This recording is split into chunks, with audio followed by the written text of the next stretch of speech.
சரி சரிக்கா, கட் பண்ணி சொல்ல.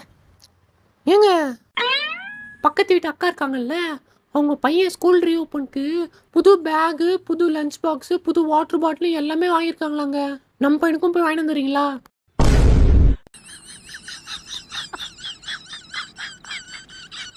மா இப்போதாம்மா 8 மாதம், இன்னும் 2 மாதம் வெயிட் பண்ணுமா, வாங்கிடலாம். வாங்கி தர முடியாதுன்னா வாங்கி தர முடியாதுன்னு சொல்லுங்க. மாமா அதுக்கு சொல்லம்மா, இப்போது பையன் பிறந்தா ஸ்பைடர்மேன் பேக் வாங்கணும், பொண்ணு பிறந்தா டோரா புஜ்ஜி பேக் வாங்கணும்ல, அதாம்மா. ரெண்டுமே வாங்கிட்டாங்க.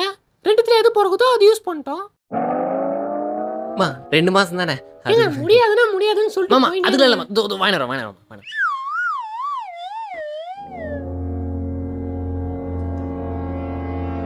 ஹாய்ண்ணா. ஹாய் தம்பி. நான் உங்கள் பையனுக்கு பேகு டிஃபன் பாக்ஸ்லாம் வாங்கிட்டீங்கன்னு கேள்விப்பட்டேன்.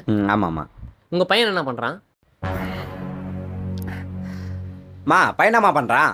வயித்துல இட்டு ஊதிறாங்க.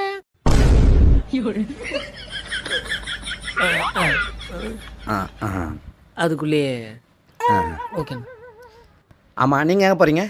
நானும் என் பையனுக்கு பேகு டிஃபன் பாக்ஸ்லாம் வாங்க தான் போயின்னு இருக்கேன். ஆமாம், கேள்விப்பட்டேன் உங்கள் வீட்லேயும். ஆமாண்ணா. அதுக்குள்ளேயே ஏங்க ஏங்க, அப்படியே வரும்போது சிபிஎஸ்சி ஸ்கூல்ல அட்மிஷன் ஃபார்ம் வாங்கிட்டு வந்துருங்க. சரிம்மா. நீங்கள் அட்மிஷன் ஃபார்ம் வாங்கிட்டீங்களா? நான் நேற்றே வாங்கிட்டேன். இப்போ காலேஜ் ஃபார்ம் வாங்க போயிட்டுருக்கேன்.